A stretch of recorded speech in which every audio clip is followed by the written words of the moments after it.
walk out to the show and fall at your door. We got that info for you. Touchdown on that plane and Brian is saying more than just a podcast for you. Let me throw this out here because you guys are making me, I'm going to be honest, I didn't really consider this until we started this discussion. These coaching hires are organic. There is no Rooney Rule for girls. Mm. They don't care about the Rooney Rule anyway. I know. I was going to say they don't care about that rule. There's no rule for them to at least pay lip service to that says you have to interview a number of people. Now we can it's talk. Coming. They're going to have to change it. It's coming. Well, the Rooney Rule, I think, is a bad rule. I think it needs to be changed in general. But like, I'm just thinking about these hires, these initial hires. They're not because someone said you have to interview X amount of girls in order to get a job. You're having people like Bruce saying she's qualified.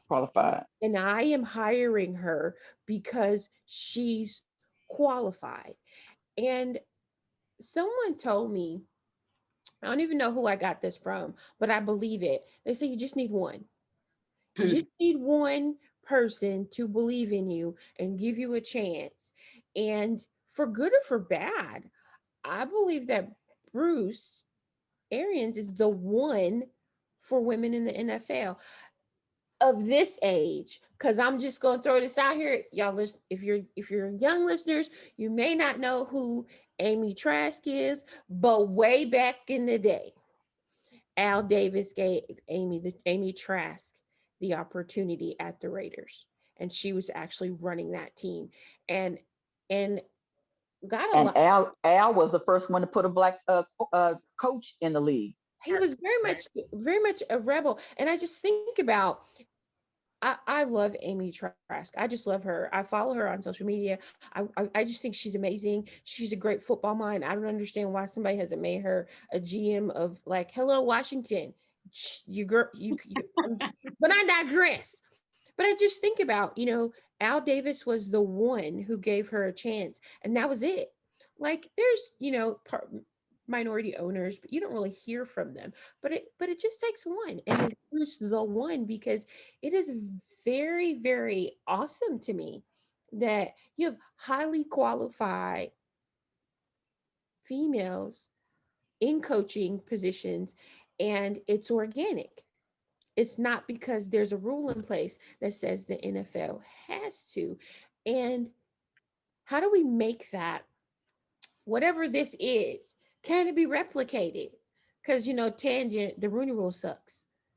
Well, so can I speak to the fact, though, that there are not enough owners, period, that are wanting to win bad enough? Because when you hiring your cousin and your brother and your sister and your uncle and this, that, and the other, so that let's just negate the whole qualified part. The part about the Tampa Bay coach when he said she was qualified, that is what it should be about, ladies and gentlemen. Just like with the kids, the best players should be playing. I don't care if they're black, white, blue, or purple. If you want to win, you're trying to put together a squad, and that means qualified coaches. That means best players.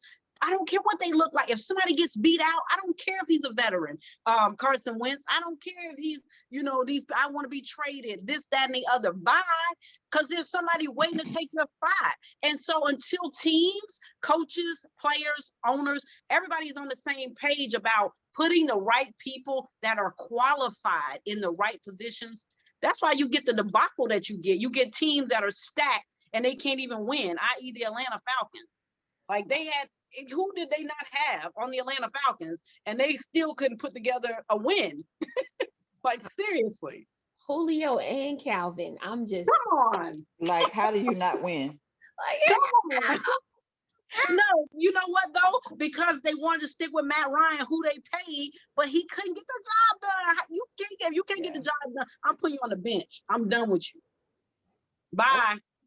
And I might even pay you. Bye. Did we not just see that with Jared Goff? And we see them, they were like, see you later. See. Wow. So I'm gonna ask about this. Um, because I want to be respectful of everybody's time. I was reading social media a few weeks ago, and this is and I am a huge follower of Nicole Lynn. She's a Black agent, phenomenal. Works for Young Money, and she retweeted something from the owner of Athletes First, David, and he talked about how when you see Black agents, they typically have Black clients, and it's because white players in the NFL will not give Black agents, male or female, a chance. I just think about that. I mean, is he right? Is he right? And if he is right, why? Why aren't we giving um, people like Nicole Lynn, Nikiba Walker, like David is phenomenal. I mean, he negotiates contracts that he set the market with Buda Baker, then turn right back around and set the market with Jalen. I mean, he's just phenomenal at what he does, in my opinion. So why don't we see Black agents having the same success as like um a Drew Rosenhaus? Well, let me speak to that because I interviewed like 100 agents for my son. Okay. So, and I am pro-Black in everything that I do. I really am. It doesn't mean I don't do business with white people, because I do. But so I don't think that that's true, because I do know a Black agent that I almost went with that has at least 3 white clients. So I don't think it's true, but again, there are always exceptions, right? The rule might be that if you're a Black agent, you're definitely going to have more Black clients than white clients. I'll give him that. But I think, again, it's just about our conditioning. It's about who, you just like Barack Obama. Black people love Barack Obama. And guess what? Because he looked like us, because we could relate. So if a white agent comes into my living room, he's got to do something to relate to me or to impress me to the point where I want to hire him. My son's agent happens to be white. Not Okay. because I didn't interview Black agents and want to deal with Black agents. I felt like our agent was most qualified for the job. He was an attorney that checked the box for me. An attorney is going to know the jargon. He's negotiating contract XYZ. That was a big thing for me. And my agent number 2 was consistent. Consistent, people. To this day, he's consistent. My son it's an off season. Our agent calls me once a week to check in, just on business, what's happening with this. So I felt like he was most qualified. My son had 80% of the say so. My son agreed. But to the point of David M saying that, I think that there is some truth to it, but I just think it's about relationships. I think it's about Black people, Black agents, Black owners, Black coaches really always never getting a fair shot. It's never like this, right? So if you got Athletes First or CAA, which are 2 of the top agencies, right? Their white agents are going to be here.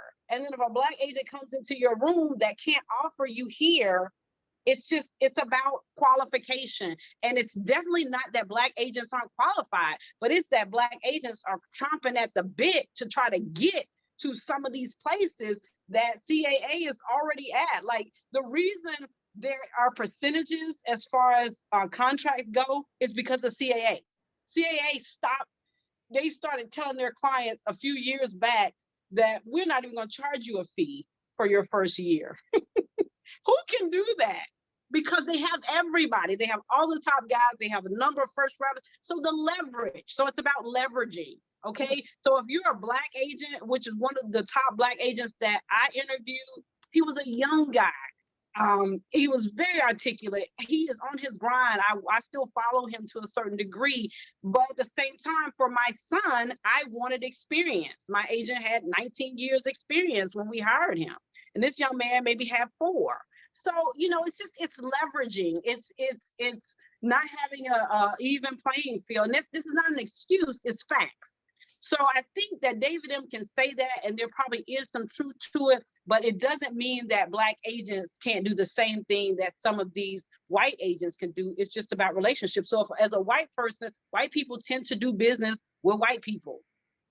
right? So we as Black people have to choose to do business with Black people. But when we're trained, when we're conditioned that white is better, that white is more, that white has more advantages, who you gonna go with? It's just like HBCUs and Power Fives. That's my perspective. I know I went around, but did I answer the question a little bit, James? Did I answer it a little bit? Like, did I get you a little bit? Well, I think there's two things that I'm really hearing. It's not a level playing field. And unfortunately, part of the reason that there's not a level playing field is that for a large period of time, we weren't allowed on the field. You can't have 30 years in the game if you just got to be a part, they just said, hey, you can come in the club 10 years ago. So part of it is not having equal access, or even in some states laws that would allow us to, and you always tell me I'm politically correct, but some places you didn't, it was against the law. You just couldn't, have certain clients, you couldn't mix in certain ways. And I just think about, okay, yeah, that's valid. That's really valid because I work with high school athletes, and I do an assessment with them called the flight program. And part of it is helping them understand who they are, how they prefer to show up in the world. And this young man, he was telling me that he wanted to be an agent.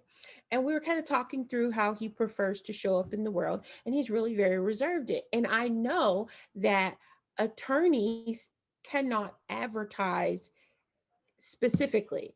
You have general advertisements, like, we can advertise to everybody that might be an accident, but you're never going to see like an agent take out a full take out an advertisement, because that's something that they can't do. And so I was asking him, like, okay, so you can't advertise, you have to build relationships. Where do you go to get the relationship?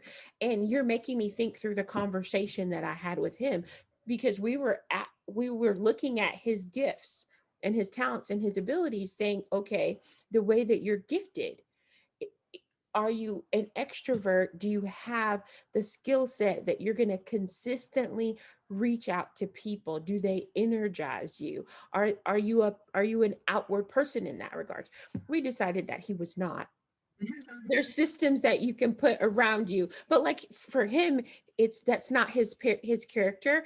And so you have to understand that. But I just think about, that's a discussion. Like when the name of the game is relationships, how do you build those relationships? If there's an established network, you have to work so much harder, and you have to get to the spot earlier, because they're gonna, like, I know Drew Rosenhaus because he's been the agent forever, and people talk about him. I've seen some of his clients, but just thinking about that, he might not necessarily have to get to the spot because people already know him, and there's some word of mouth going on. But if you're a new agent, you got to get to the spot, and some of them haven't been in business long enough to even if you're Nicole Lynn, I follow her too. I met her at the Senior Bowl. We got a picture together. We was jumping it up. But anyway, that's my name drop. But even if you're Nicole Lynn, it's still like, so, oh, she's a woman, and somebody told me a whole story about how she got with Young Money and this, that, and other, and it was negative, by the way. Like, I'm a Nicole Lynn fan. I was like, what are you talking about? But they were basically trying to lessen who she was, because I thought so highly of her. And it's like, I thought highly of her because she's a Black woman and she's doing her job. She's doing the thing. Like, I just love everything about what she does, including Twitter. But at the same time, like you said, it's not even. It's not even close. It's not even close. It's not close. So we have to make those conscious decisions, like as people, because their network is already there. It's been there. It's been there since they released us and didn't give us the 40 acres and a mule. Their network has always been there.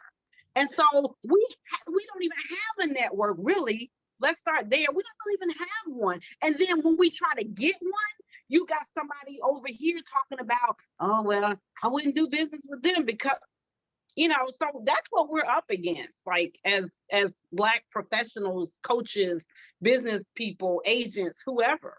And that's just real. When we when we interviewed for agents for my son, even though he didn't make it stick with the NFL, but when we were interviewing agents, we had the same kind of situation where we talked to one agent, one of the white agents, we're talking about, well, we've talked to this guy, and he's like, he's young, he doesn't know what he's doing, blah, blah, blah.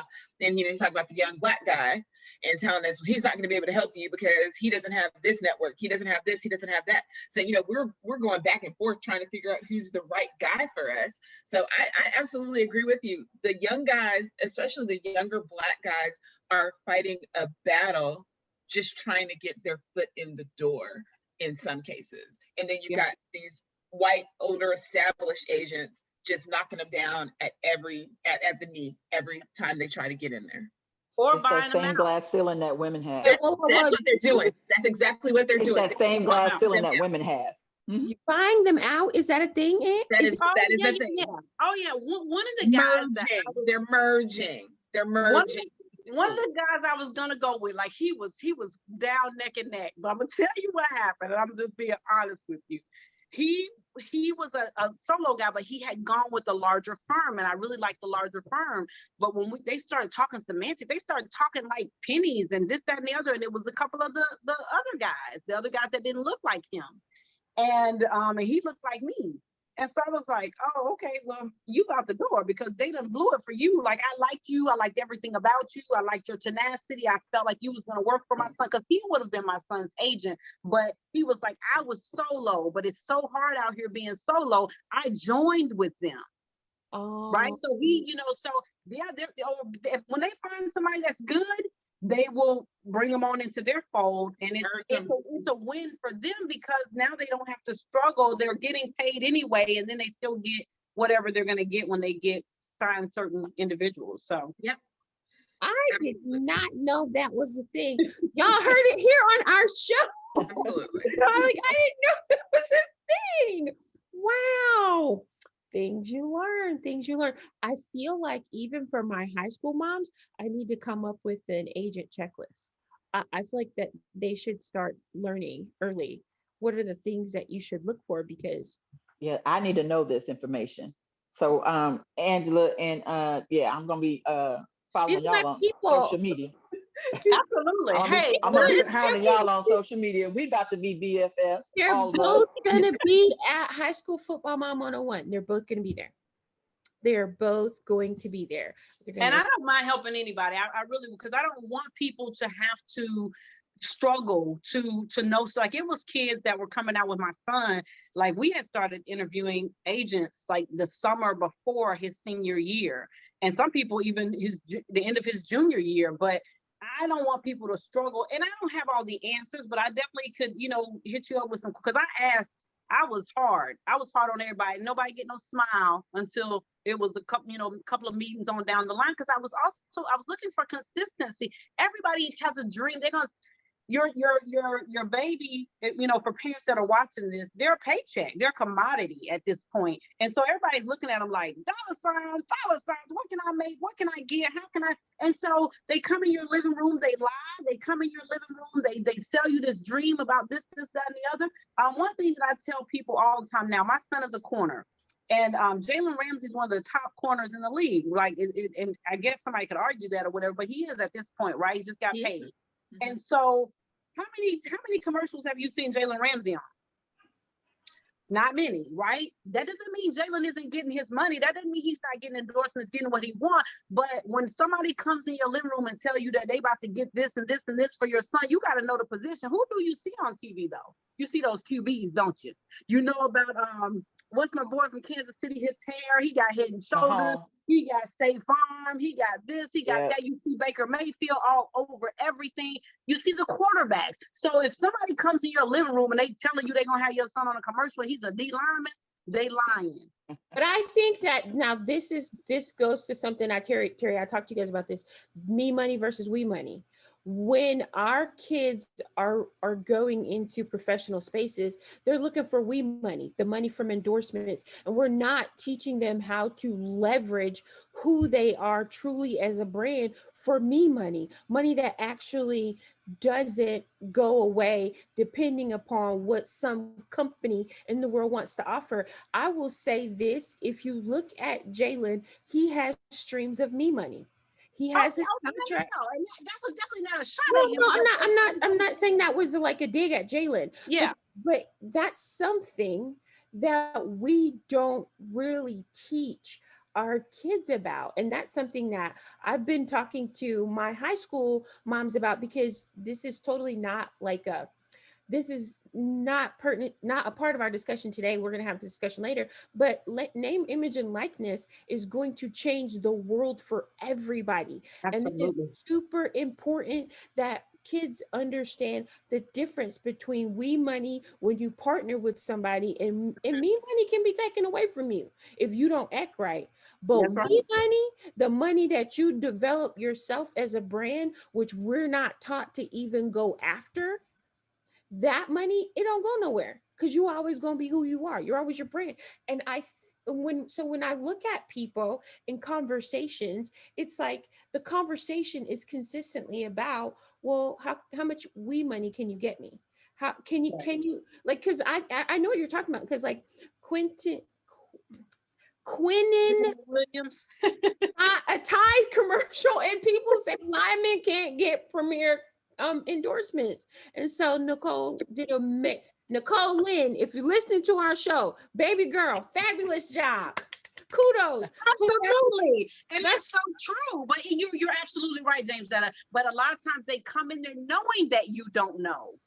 They come in your home knowing that you don't know, and they sell you on, we got this, we have this relationship, just like they sell you on, we can get your son drafted higher. Biggest lie ever told, okay? No, they can't. You know what's going to get your baby drafted? His body of work. You know what's going to get your baby drafted if he's His 40. His 40, exactly. That his combine, his times, all of that. But yeah, so you just have to know those things. And those are the types of things Jamesetta is definitely doing at her conference. Those are the types of things that I'm willing to share typically with, moms that I'm definitely affiliated with, and anybody that's going to ask me, about our experience. And again, my son just finished his rookie year, praise God. And we are definitely, just on the grind as far as his brand is concerned, because he is so one track. So, it's mamas, daddies, ladies, when women lead, we do things. I'm just gonna let you know, my mamas are gonna be, I'm raising up a crew of certified beasts. They're gonna get all the coins, We're talking LLC. My story's so different. It's so funny because, our agent never told us he could get my son drafted. One of them told him, he was like, we probably get you around the 4th round. But my son's 40 was terrible. It was so trash. His pro day was good. All of it, he went to the combine. Everything else was good, but that 40 was trash. He didn't get drafted. He ended up being a free agent. He went to the Raiders, and he was with the Raiders for 2 games. Got to say he played, but his brand is something special, because I started teaching him to brand himself when he was in the 10th grade. He has branded himself. He has not played football since 2019, but whenever I I do a job where I talk to clients in South Carolina daily. But whenever I talk to clients in South Carolina and they ask me, well, who's your son? And I tell them my son's name. Oh my I know God. exactly who he Oh is. my God. It's amazing, because he branded himself in such a way that he doesn't even have to play football, and people still know who he is to this day. Darnisha, who is your son? I'm in South Carolina. Oh, his name is Bryson Allen-Williams. He played at the University of South Carolina. He was a linebacker. Okay. He got hurt his redshirt senior year twice and ended up having surgery. He came back in time for the bowl game, which was right before the combine, and he wasn't healed at all. He just wasn't ready for it. And it just, but like I told him, everything, what has happened to you was not a negative. That's not where God wanted you to be. He's coaching now at Georgia State. He's a defensive line coach at Georgia State, assistant defensive line coach. And he tells me every day, Mommy, this is my calling. It was not meant for me to be in the NFL, but it was meant for me to be a mentor to young men. So my story, that's why I laugh. I'm like, my story is so different. I love your story. And you know what? We have so many parallels. Oh my God. My story is so different. But we got some parallels. But my big boy, my baby, who's at Ohio State, he graduated already, but he's coming back because the NCAA has given that extra year for COVID. So he played in the national championship game, had his best game. Which I watched. He had his best game ever, had 6 tackles from the defensive national championship game. What's his name? Antoine Jackson Jr., number 52. Okay. He played his best game. He got his NFL draft grade back, and he's like, you know what, Mom? I'm going to come back for another year. So he's coming back for another year. So we're hoping kind of that he gets the opportunity to get on with the NFL team next year. So who's to say? Okay, so I just got to chime in real quick on you, because you and me, so how many times did y'all come to Kentucky for a game? 2. I live right here. So I wish we'd have known each other before that, we could have hung out, right? Mm-hmm. And so then, me and Justin Fields' mom went to high school together. Oh, really? Okay. That's so funny. Right. She's so okay. Ever watched Ohio State until this year. I got some really cool mom. But check this out. Okay, so this is the third thing that you and I have in common, right? My son's high school coach is one of the assistant coaches at Georgia State. This was his first year. I don't know what he coaches. My son's high school head coach here. So what's his name? For Brian Landis. Bryson talks about Coach Landis all the time. Great, bringing people together. That's what I do. So we love him and miss it. Because I'm gonna tell you right now, he gave my son, every time he promoted my son, he was always, he could play both sides of the ball. So this was the first year, because Landis was not there, my son only played defense. My son is learning from Coach Landis. Landis had him everywhere. And every time he talked to a coach, he would promote my son. You know what? That's how he got his offer at Kentucky. He was like, he can play anywhere. You can put him anywhere. He can play both sides of the ball. He can do this. Like, whereas now, we're a little salty because he didn't touch the ball on offense this year. Love Brian Landis. This is a show, and I'm not going to take it over, but if we ever had the time to talk, I have some stories to tell. So we're like three of us are in a group together. Ange, I'm going to have to invite you to our little world. But so I'm telling you, we have God moments all the time this year. All the time. God is good. The connections are unbelievable. I tell people all the time. Now, other than the Ohio State, other than that, I went to Georgia State. I started out at Georgia State. I finished at USC. I live in South Carolina. So, I'll be in Columbia next week. I know a couple of Georgia State athletes that went to school with my son, and people that we've just, interacted with as far as what we do. So. Yeah. Well, I tell people this all the time. And I tell moms this all the time. And like I was telling you guys, my mission has never really been to be on the business side of sports, but I've always felt like moms are really important to football. And for me, I tell moms all the time, football brings us together. It brings people together, people that you would never really talk to. I wouldn't have a conversation with Jim Bob from Louisville unless we were talking about football, you know what I mean? And I've become friends with people over football, and people who I would never have any conversation with. Football has brought us together, and I've gotten some of the best friends from it. I just believe, for me, it's always been about the young men that are out here playing these sports. Sometimes they have nobody that cares about them or talks to them.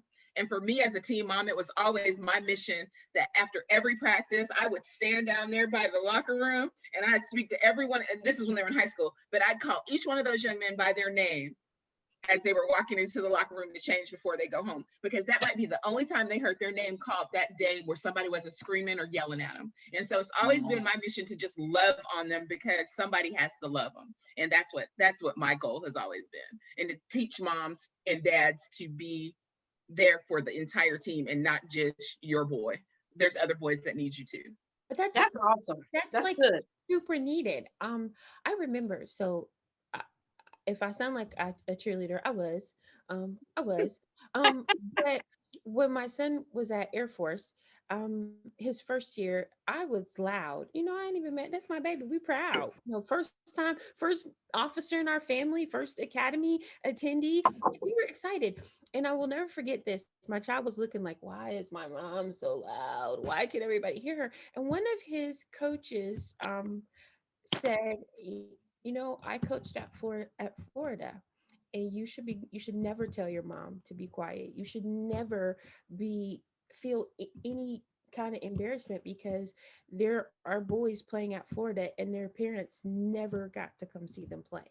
They were generating millions of dollars in revenue, and their families, even if the families were right there in Florida with them, simply could not afford to come see them play. There were kids, to your point, Darnisha, never heard someone call their name in love.